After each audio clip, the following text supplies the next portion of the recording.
guys, it's me Pia, your Chinita girl, and welcome back to my YouTube channel! So ayun guys, may naisip na naman akong bagong vlog. So, walang iba kundi ang... Hulaan nyo kaya? Ano kaya yung bagong vlog ko ngayong araw na to? Sige, sirit na natin guys kasi malalaman nyo din naman. So, walang iba kundi ang Q&A vlog. So, ayun guys, for today's video, meron na naman tayong panibagong vlog. Walang iba kundi ang Q&A vlog. So, sisimulan na natin siya. Medyo mahaba kasi dahil marami silang tanong sa akin. At lahat ng tanong nyo, masasagot ko. At thank you sa inyo. Na-appreciate ko kasi yung mga questions nyo, ngayon ko lang dito natanggap. Alam nyo kung sino kayo. Hindi ko na i-mention yung mga pangalan nyo. Pag nanood nyo tong vlog na to, ayan, alam nyo na kung sino kayo. I have 23 questions here guys. Sobrang dami talaga siya as in. Tapos ganito kadami pa yung papel. Ayan. So sisimulan na natin. Number 1, celebrity crush. Sa totoo lang, dalawa yung celebrity crush ko guys. Sa international, si Cha Eun-woo, lumabas na rin siya sa Korean drama na True Beauty at nag-model na rin siya sa Dunkin Donuts. Mahilig kasi ako sa mga singkit guys as in. Tsaka yun nga, yung pagiging artista, pagiging model niya. Basta sobrang ano niya, ma-appeal niya talaga sa babae guys. At kahit hindi ko siya kilala na ganoon kakilala, alam kong mabait yung taong yun. Kasi syempre, sa likod man or sa harap ng camera, on or off camera, alam ko kung okay ba ang isang tao o hindi. Pag sa local naman guys, si Alden Richards, kasi mahilig din ako sa maputi, mahilig ako sa tisoy, mahilig ako sa mga cute boys. Number 2, what is your dream profession and why? So, ako kasi pinag-isipan ko talaga guys. As in, pinag-isipan ko. Pero ako, sana dumating ako sa puntong ganito at sana marating ko siya dahil ginusto ko talaga kasi yung isang bagay. A job that aligns with your values, interests, and skills. Number 3, dream travel destination. So, tatlong bagay o tatlong pangalan. So, madaling sabi, international, ibang bansa. Number 1 is South Korea. Number 2, Japan. Number 3, America.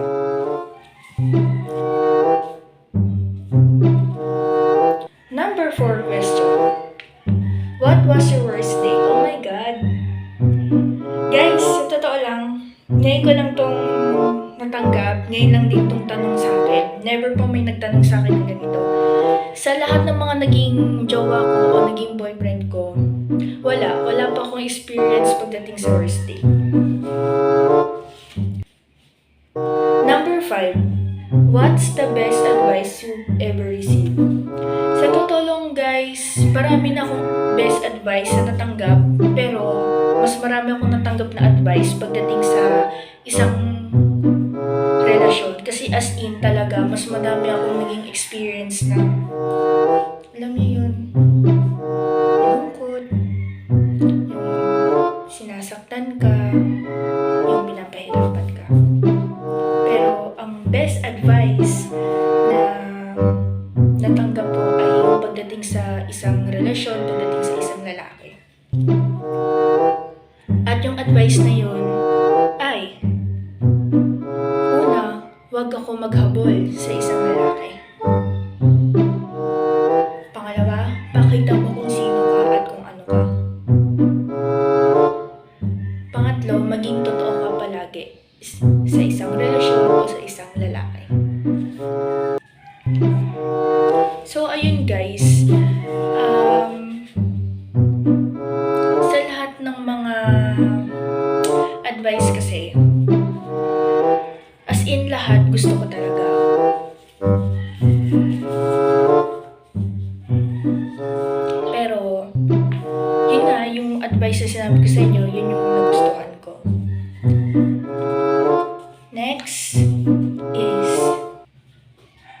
Number 6. What's something you've learned recently that changed your perspective? Grabing tanong ha. Pang ano talaga, Q&A ha. So, being open to another or to other perspectives can help me appreciate tapos what I have and adjust my mindset. Ganun guys. Yung mindset talaga kasi ang pinaka-importante pagdating sa relasyon. Number 7, next question tayo. Who has had the biggest impact on your life? Naku po, parang tungkol to sa relasyon ha. Pero sige, sasagutin ko to. Number 1 is close friends. Number 2, special friends. Number 3, model friends. Or role models friends, ang tawag nila. Sa totoo lang guys, 3 bagay lang yon. Pero, ayun, yung 3 bagay na yun is napaka-importante. As in, sobrang importante.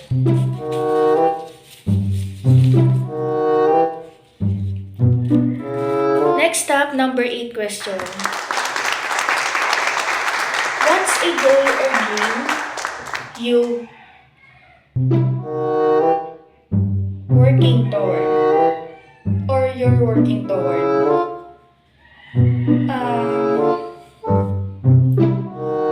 Para sa akin is marami kasi siya. Ako, gusto ko rin kasi maging FA or maging flight attendant at magtrabaho sa aviation industry kasi mahilig talaga ako sa eroplano. Sobrang hilig ko. Sa mga hindi pa nakakaalam, sobrang hilig ko sa eroplano at I'm aviation industry or aviation lover. So, ganun guys, sobrang hilig ko talaga. At mahilig ako mag-explore, mag-travel. Kahit saan. Kahit hindi travel, kahit mag-swimming, kahit anong gawin. Ganun siya guys. Tapos, syempre gusto ko rin sumikat, social media influencer, maging artista. Sa lahat ng mga entertainment, ganun. Gusto ko sumali sa mga auditions, kahit anong auditions yan. Kasi ako, gusto ko talaga ang isang bagay, gagawin ko talaga ng paraan yan. At gagawin ko talaga. Ako kasi guys, ano siya eh.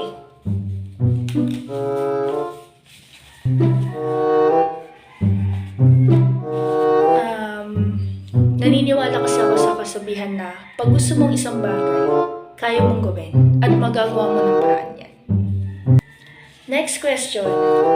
Number 9. Why did you choose to become a vlogger? Ito na. First time ko to dahil first time ko maging vlogger at nagsisimula pa lang ako maging vlogger or maging content creator. Why did I choose to become a vlogger? Ano siya guys eh? May dahilan talaga. Yung dahilan na yon ay gusto kong mag-explore sa ibang bagay at gusto kong iparating yung mga nararamdaman ko ba.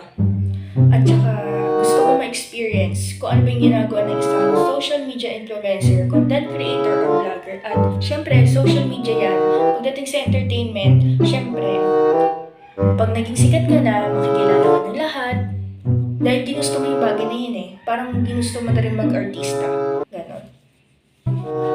Next question.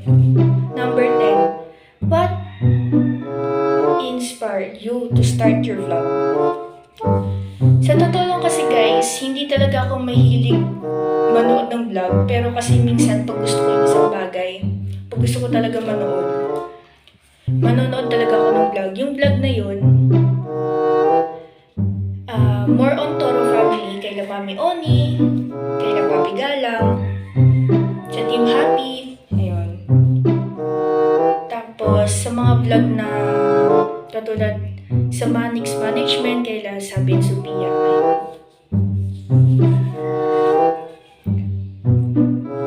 Number 11, what's the funniest thing that ever happened to you? Oh my God! Parang may naalala na naman ako guys. Nung bata ko, ayun,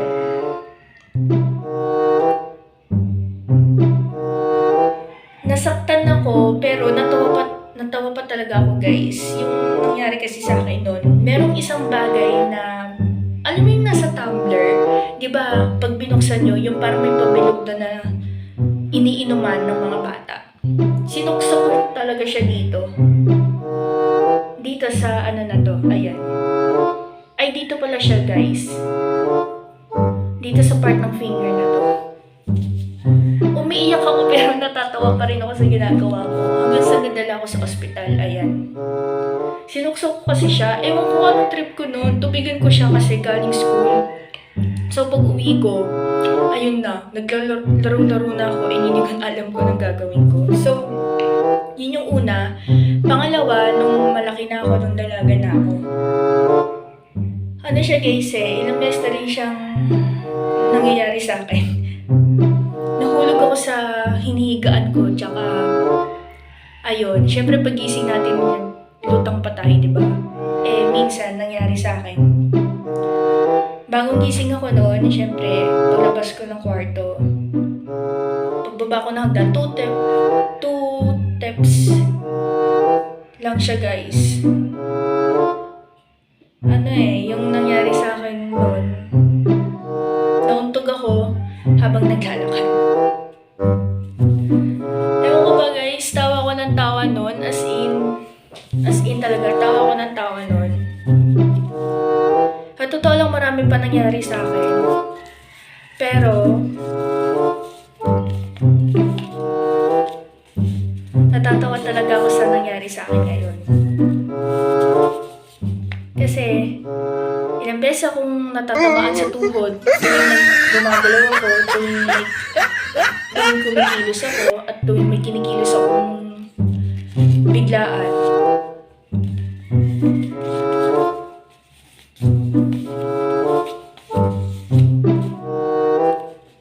So, ayun guys, yun lang. Pang 11 na question na to. Number 12. What's a random fact about you that people might not know? Mahilig akong kumain sa maalat. As in, guys, maalat. Chicharia. Kahit nga asin, pinapapak ko yun. So, mahilig din ako sa soft drinks. Sobrang hilig ko sa soft drinks. As in, mapa-Coke, Pepsi, o kahit anong soft drinks. Number 13. If you won the lottery or lotto, what's the first thing you buy? So, syempre, ang una kong bibilhin, ang pinaka-importante sa lahat, walang iba kundi ang bahay. Pangalawa, sasakyan. Syempre, sunod na doon, o yung pangatlo, yung mga luho ko, yung mga gusto kong bilhin. Syempre, mag-iipon din ako. Bukod yung ipon ko sa bangko, bukod din yung panggastos ko sa mga luho. So, ayun guys. Pero, syempre, marami din akong bibilhin pagdating sa ganon. Siyempre, nanalo ko sa loto, tsaka hindi naman pwedeng hindi mo bilhin ang isang bagay kasi ganon kadaming pera mo, hindi mo gagalawin.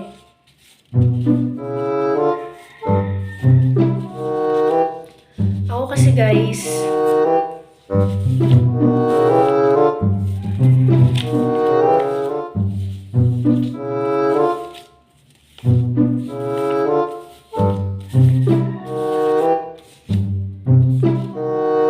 pag nanalo talaga ako sa loto, magagawa ko na lahat ng gusto ko.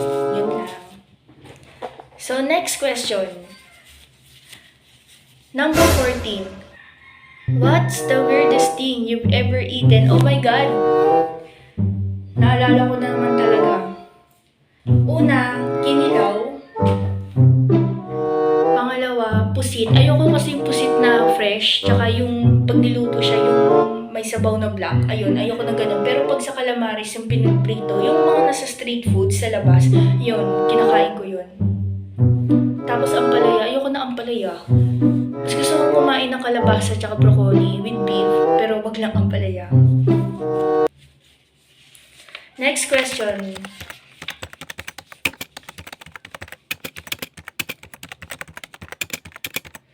If you could have any superpower, what would it be? So, teleportation or teleport. Kasi ako guys, ano siya eh, gusto ko talaga tong superpower na to dahil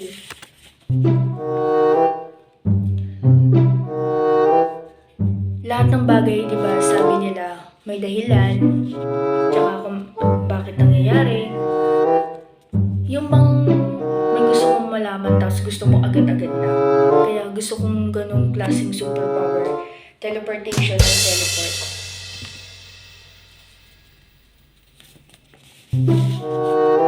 Pero marami pa akong gustong superpowers, guys. Pero ang pinakagusto ko talaga is teleportation or teleport.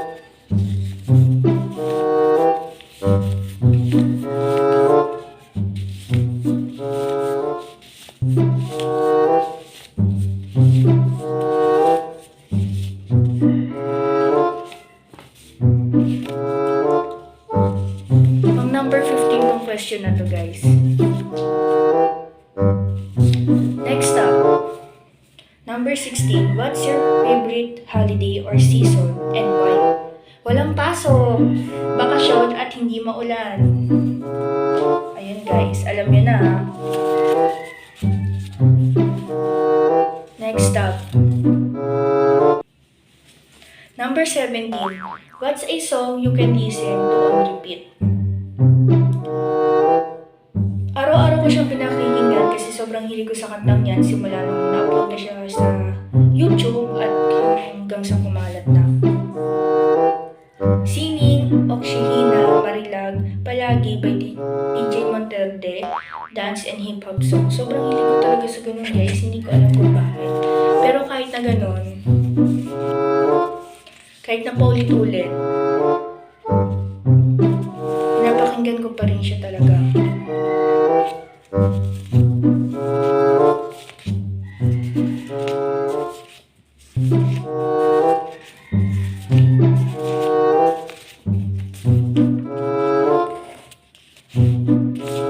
So, yun ang pang number 17 na question.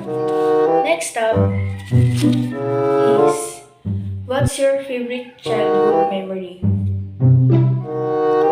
Number 18, birthday party kasi yung longest word or longest line na sinasabi na yung pahabaan ng happy birthday, yung mga ganun. Swimming, kapitbahay tsaka mag-anak. Arcade games, time zone, syempre. Umuwi ako ng madumi at madusing dahil naglaro sa labas.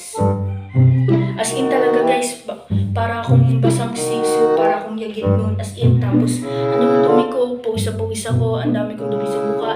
Kulang na lang mabutas yung dumi ko nung bata ako. So, yan guys. Kayo ba? Ano yung favorite childhood memory nyo? Alam ko marami kayong childhood memory at marami nangyari sa inyo nung bata kayo.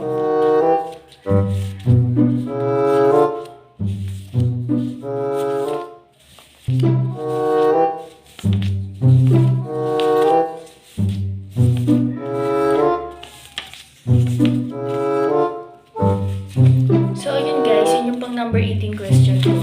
Next up is number 19. What's your go-to comfort food? Spicy noodles, sobrang hilig ko talaga. Lalo na yung samyang, lalo na yung Korean food.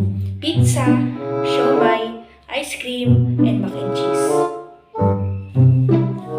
Next up, number 20. What's your favorite movie or TV show of all time? International, lalo na yung Darman Studios. Sobrang ano yun guys, sobrang matututo ka talaga, may aral na matututunan din sa videos na yun. Search nyo guys sa Google or YouTube, Darman Studios. Maraming aral na matututunan. Si Darman kasi guys, ilang beses ko nang pinapanood. Pero hindi ako nagsasawang panoorin yun.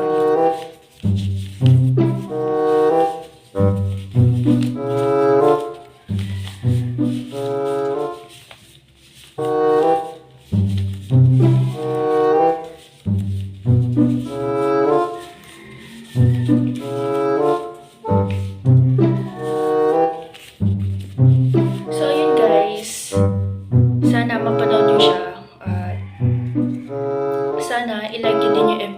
G. Darman at sana manood kayo palagi nun. Yun ang aking number 20 question. Next up, 21. Ano favorite destination mo or place o bansa na gusto mong puntahan? Ano siya guys yun nga nasabi ko na kanina, pag sa ibang bansa, tatlo. Top 3 countries ko is una, South Korea, pangalawa, Japan, tsaka pangatlo, Amerika. Pero pag dito sa Pilipinas, marami talaga akong gustong puntahan dito. Pero ang pinakagusto ko, tambayan o puntahan. Kahit hindi siya tambayan, pasyalan na sa malalayo. Bukod sa Trinoma, BGC Taguig, Makati, ayan, more on Manila, MOA. Next up, number 22. Ano ang goal mo sa buhay at bakit? Goal ko, marami. Yun nga katulad ng sinabi ko kanina, as a artist, social media influencer, vlogger, content creator. Tapos,